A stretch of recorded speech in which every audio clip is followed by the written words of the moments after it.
જય દ્વારકાધીશ, જય માતાજી, જય પુરુષોત્તમ ભગવાન. તમે વિચારતા હશો મેં જય પુરુષોત્તમ ભગવાન કા બોલ્યું? કેમ કે અમારે પુરુષોત્તમ ભગવાનનો મહિનો ચાલે છે, તો અત્યારે અમે જાય છીએ પુરુષોત્તમ ભગવાનના મંદિરે દર્શન કરવા. કેમ કે મારા નાનો ભાઈ યજ્ઞની માનતા પૂરી કરવા જઈએ છીએ, તો તમારે પણ દર્શન કરવા હોય તો અમારા વિડીયો ભેગા બન્યા રહેજો. તો અત્યારે અમે અમારા ગામથી નીકળી ગયા છીએ. તો અત્યારે જો અહીંયાથી પણ નીકળે છે, તો અમે અત્યારે જઈએ છીએ કાલાવડ તાલુકા પાસે ખીચડીયા ગામ આવ્યું છે, ત્યાં દર્શન કરવા. તો બાય ફ્રેન્ડ્સ, તો અમને ત્યાં પહોંચી તમને દર્શન કરાવીએ.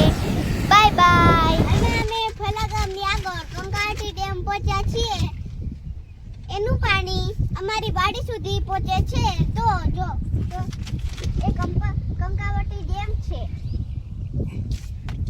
નમસ્કાર મિત્રો, તમે અત્યારે જોઈ શકો છો અહીંયા કેટલા અમને રસ્તામાં મળ્યા ઝાડ અત્યારે કેટલા બધા છે. અહીંયા જોઈ શકો છો તમે. આ મારી પાસે સદભાવના વૃદ્ધાશ્રમે જાય છે. એ અમારા પરિવારની જ ગાડી છે. આ ગાડીમાં હું, મારા પપ્પા અને મારો ભાઈ છે. તો જોવો એમાં બીજા છે. અત્યારે રાણુજો પહોંચ્યા છે. જય રામાધણી. કેમ કે અત્યારે અમારે ટાઈમ નથી, એટલે અમે નથી આવતા, એટલે અમે બીજી વાર કાલાવડ પહોંચ્યા છીએ. તો તમે કાલાવડની માર્કેટ જોઈ શકો છો. અને કાલાવડ જામનગર જિલ્લાનો તાલુકો પર છે. વિડીયોમાં કહ્યું હતું કે અમે મડવડ ખીચડીયા જવાના છીએ. તો અત્યારે અમે અહીંયા પહોંચી ગયા છીએ. તો અહીંયા અમને બહુ મજા આવે છે. અને માનતા જો હમણાં અમે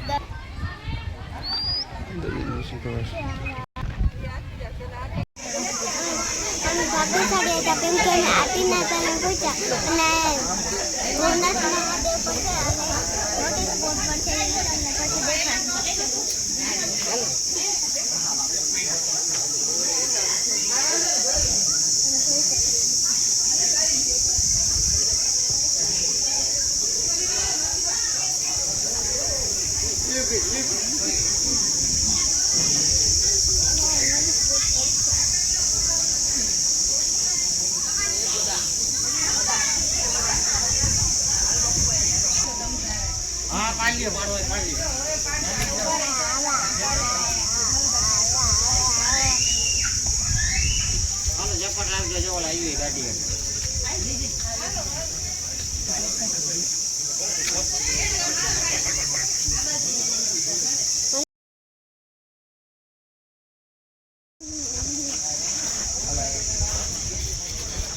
મંદિરની બાજુમાં એક ડેમ છે અને તે ઉનાળામાં થોડુંક જ પાણી હોય છે, ચોમાસામાં અહીંયા ફૂલ પાણી હોય છે.